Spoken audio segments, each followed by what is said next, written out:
There was so much heat. There was so much back and forth. We did the deal where I dressed up as a security guard and handed the roll of quarters to Tully. Then the following week, Magnum came out in the police outfit and handcuffed me to the rope, and then got Tully, and it was just perfect. It worked out. I mean, it was there was no better storytelling than right then. It was good. What What did you think of the whole I Quit match that people still talk about to this day?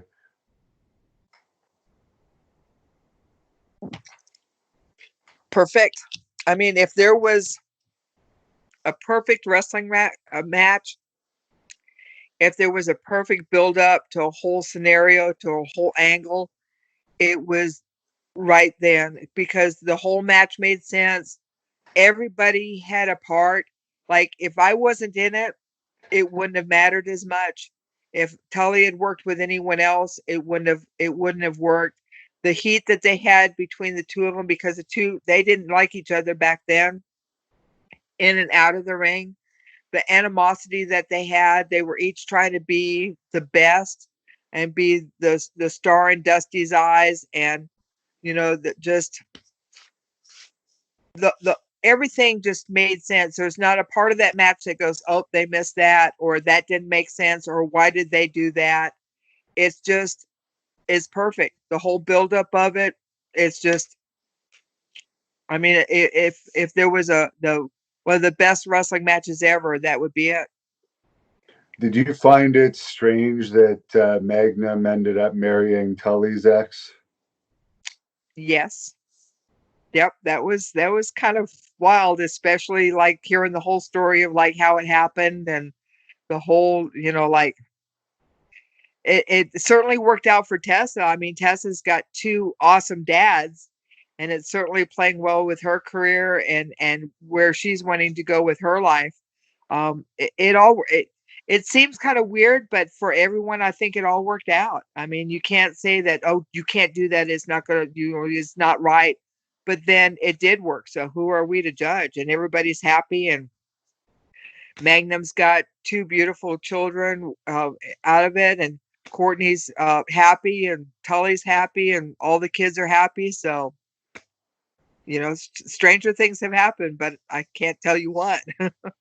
How did it end up happening? Like, was the relationship already over? I guess by the time that she switched. I'm not. I wasn't around, so I'm not quite sure the whole like how it worked out. But I think Tully found out that she was dating Magnum when she had Magnum tattooed on her ankle. Oh boy. And now, of course, Tully. I've seen Tully and Magnum together, and I guess ever since the accident, whatever heat they had probably vanished.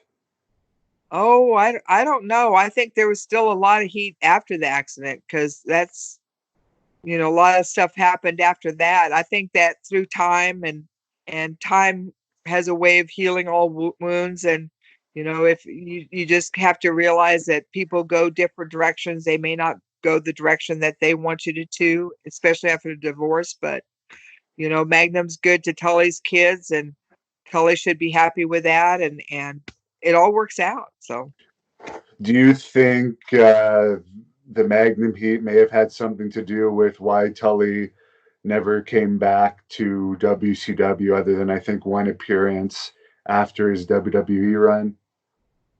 um I think maybe like being busted for the drugs, like testing positive for the cocaine, put a lot of damper on a lot of that, because at that time it was, um, you know, it was nothing to do it, but then you just don't get caught until he got caught.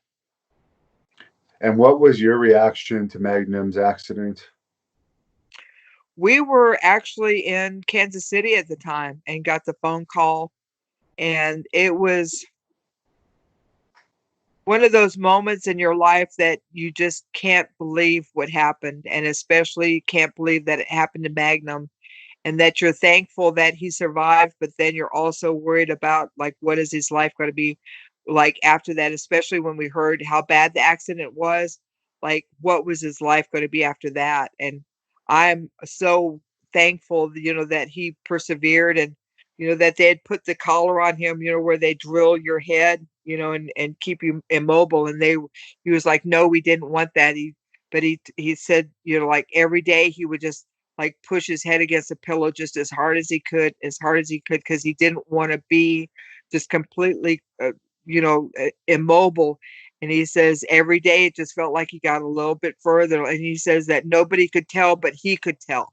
But he just kept pushing his head against that pillow. And then got to where he could lift up his head, and then he could sit up. And it was like the little baby steps and the accomplishments that he did that made him go further than anybody. That all the doctors said that he wasn't ever going to be able to walk, and he proved them all wrong. And now he's out riding four-wheelers with his kids and having a great time. Thank you for watching the Hannibal TV.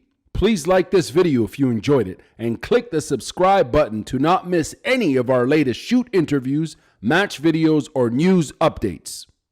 Support us on patreon.com for $1.99 a month to watch our full shoot interviews ad-free and help our channel grow. Follow us on Twitter at the Hannibal TV for instant updates.